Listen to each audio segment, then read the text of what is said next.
Speak to the Member of Parliament for Bana and the Deputy Whip for the majority side of Parliament, for now, I should say, Honorable Ahmed Ibrahim. Good evening to you. Thank you very much for joining us on 505 tonight, Honorable. Good evening, my sister, for having me. Okay. So, as things stand now, and based on the correction of the vote and proceedings, just like the Member of Parliament, Honorable Francis Xavier Sosu, drew Speaker's attention to the Thursday proceedings. The NDC is now majority, just was accepted by Parliament, right? Valentina, let me say a very good afternoon to you, very good evening to you and your cherished listeners, and to thank you for the opportunity given to me to clarify what happened in Parliament to our distinguished listeners. As a matter of fact, Parliament adjourned last Thursday, and therefore we adjourned till today, 10 o'clock in the forenoon. Today too, we went for sitting. But when we went today, what happened was that the votes and proceedings of Thursday were approved today, and there is no change. So based on that, the status quo is that the declaration of the Right Honourable Speaker on Thursday still stands until further notice, and therefore the NDC side is the majority by 135 MPs, and the MPP side is the minority by 135.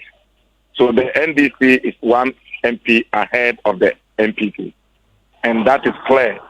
And so long as there is no counter declaration against that, what we will say is that we proceed to work with that declaration. And the official position of that declaration is the votes and proceedings, which we call the minutes of the Thursday sitting. So that is what stands. And today, we went to the House. The Speaker called the leadership of the House in conclave. In fact, my good self, I was there. The Honorable Govin Kwame Abuja was there. Honorable Atu Fosin was there. Honorable Kofodoyo Ntanza. And then the Honorable Emmanuel Amakofibwa.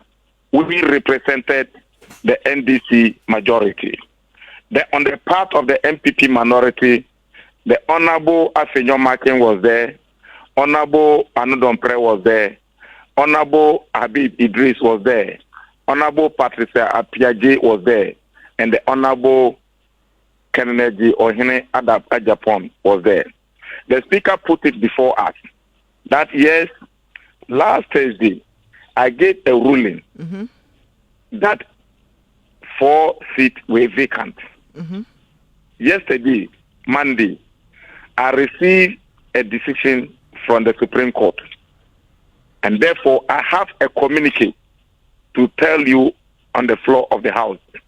So let's go. When I gave that ruling, and when the Supreme Court brought their decision, I knew that what you are doing in the House today is what you were going to do. And therefore, I'm not surprised. But as a statesman, I must find a way of bringing the matter to an end. So let's go.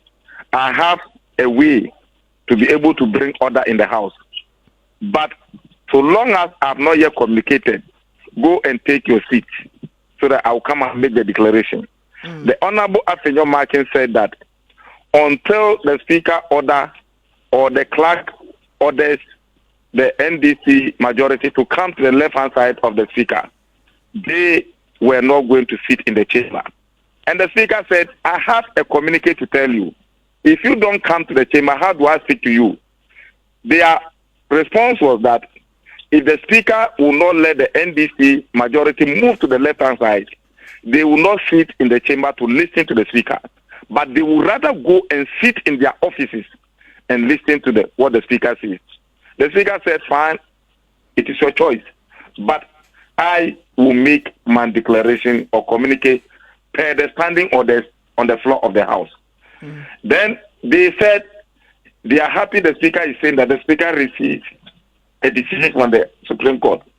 Then the Honorable Dr. Atufosin, the current majority leader, also said, Mr. Speaker, we are aware of the decision you gave on the floor on Thursday, and that is what stands. Until you bring another decision, we don't know what we are going to do. But if they are saying that they are happy that you have a new decision, which we are not privy to, you cannot implement what you have not communicated to the House. So the Thursday decision stands until we go and sit on the floor for Speaker to make a new decision. The old one stands. And the old one is that the 4 seats were vacant. So that is where we were. We went to the chamber. The MPP minority refused to enter the chamber. So they chose to go to their offices. The Speaker, as a statesman, before we went to the chamber, in the presence of Atufosi and the rest, he made it clear that yes, what is happening now is that there's confusion. But I would prefer that we engage and dialogue upon it.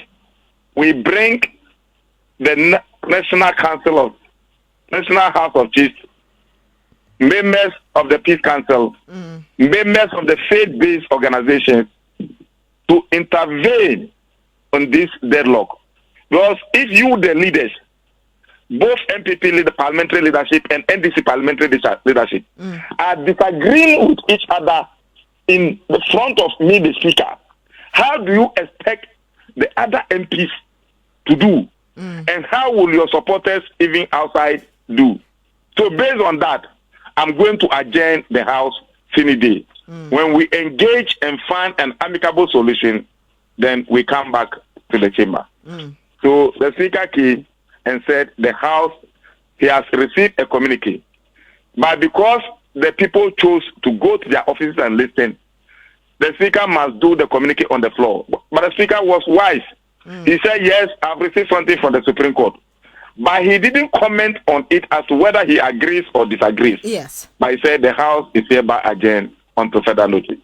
But the Speaker also talked about numbers. He said that, yes, you formed a quorum to transact business, but there was no quorum to take a decision. And that is where there's not really understanding. Constitutional Article 102.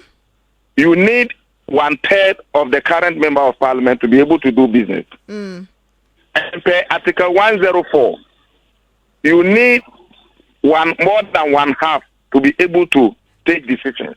Okay.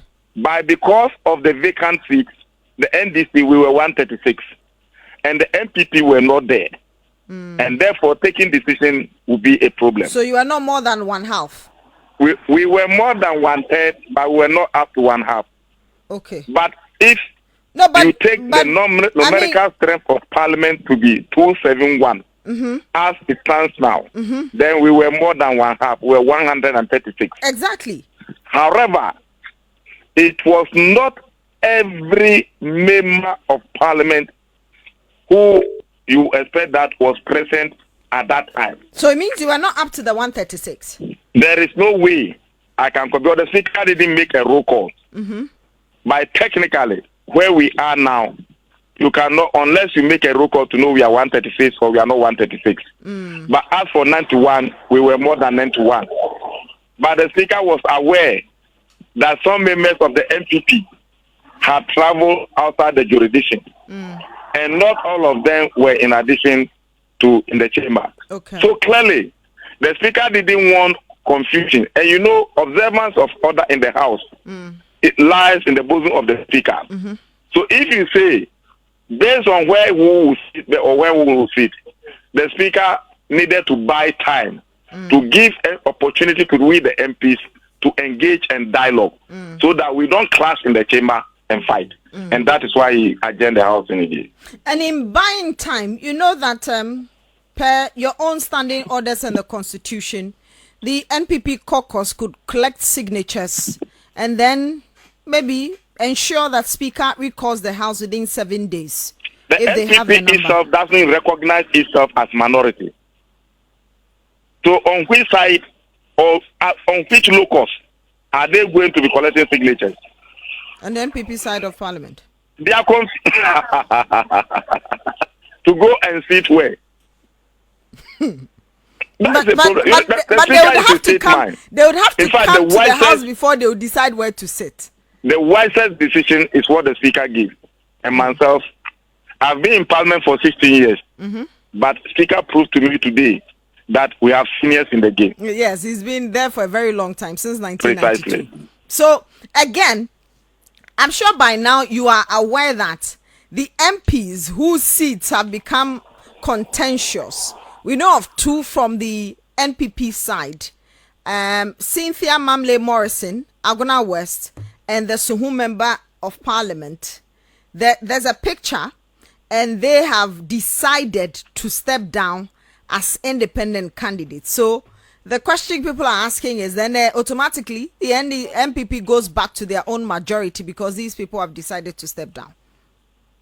Does it change the status quo? Doesn't it? Once you change your status and there was declaration of vacancy, if you change your status again, there is no way you can, there's no automatic renewal. Crime is crime. When you commit a crime, when you steal somebody's thing and return the thing to that person, doesn't mean at first you did not commit a crime by stealing it in the first place. Anyway, but how did we get here? Why did the MPP allow them for us to get here before they do what they were supposed to do? Okay, so now we know that there are things that are not going to be done. Government business, laying of some allies, approval of some tax incentives and others are all suspended because of the Speaker's ruling today. As a matter of fact, I don't want to call it self-serving. The most urgent business is the approval of the Supreme Court judges. And I know, I don't want to say the Supreme Court acted in a self-serving way. I know that they wanted to suspend the execution of Speaker's declaration for us to be able to approve the two Supreme Court nominees who have been on the order paper for the past 5 months. You put that one aside. Yes, we have tax incentives which have been on the order paper for the past 3 years. And that is the 350 million tax incentive that they wanted to give. The other one, in fact, there are other businesses that they wanted to do. But clearly, the right things must be done right. Other than that, where we are taking the country to, I don't think the president will leave any good legacy for posterity. Okay. So, based on today's analogy, if, for instance, the NPP is able to gather signature, will the NDC also decide that we are not coming so that we come back to the same decision Speaker said, we don't make up the numbers to take the decision, so I'm adjourning Sunday? That is not the way to go. I've been in government before. The solution the Speaker is looking for is that we must dialogue and put Ghana first. Everybody must put their ego down for us to settle the matter. Do you think that at this stage where Ghana is, we should be thinking of who is majority, who is minority? So then why wouldn't you allow them to still be at the majority and government business will go on? They must recognize the ruling of the Speaker. But when you attack the Speaker and say that his decision is satanic. They said that? Another press said that in the press conference. The behavior is satanic. The ruling is satanic. He doesn't this. He doesn't. What are you saying? Then you turn around. You see, when we leave the country into your hands, you must think of defending the national interest and not your personal ego. When you are in government and government business is in your hands, what you do is that you must do that no matter what, government business must move on. I was a majority whip from 2013 to 2016. And I could remember those days, Speaker Bagwin was then a majority leader.